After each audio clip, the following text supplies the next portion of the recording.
प्रताप भानु को पहचान लिया, लेकिन प्रताप भानु ने सच्चा संत ही जाना कि संत भगवान है। लेकिन जो कपट से मुनि का वेश बना करके राजा रह रहा था, उसने प्रताप भानु को पहचाना, बोले यही राजा है, इसी ने मेरा राजपाट सब कुछ छीन लिया। बड़ा आदर किया मुनि ने राजा का। कहा बोले राजन, आप तो एकमात्र पृथ्वी के सम्राट हो और आप वन में अकेले घूम रहे हो इस समय, आप प्रताप भानु राजा हो ना?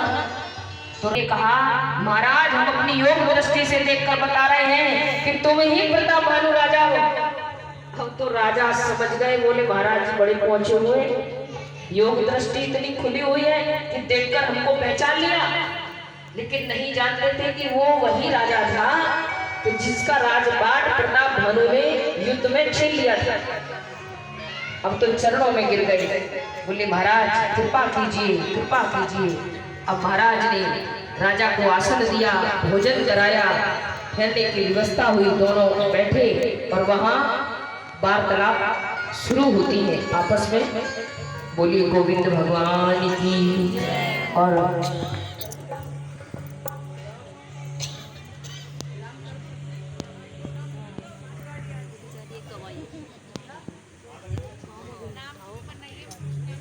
ठीक है, तो देखिए अब दोनों में वार्तालाप शुरू हुई।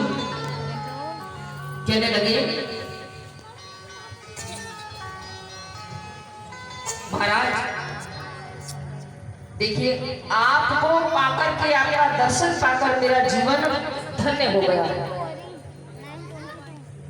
महाराज मैं आपसे ये पूछना चाहता हूँ, ये बताइए कि आपका नाम क्या है? वैसे संत का नाम नहीं पूछना चाहिए, क्षमा चाहता हूँ, आपका नाम पूछने की जिज्ञासा है, अपना नाम बताइए महाराज। तो महाराज ने कहा, बोले मेरा नाम है एक तनु।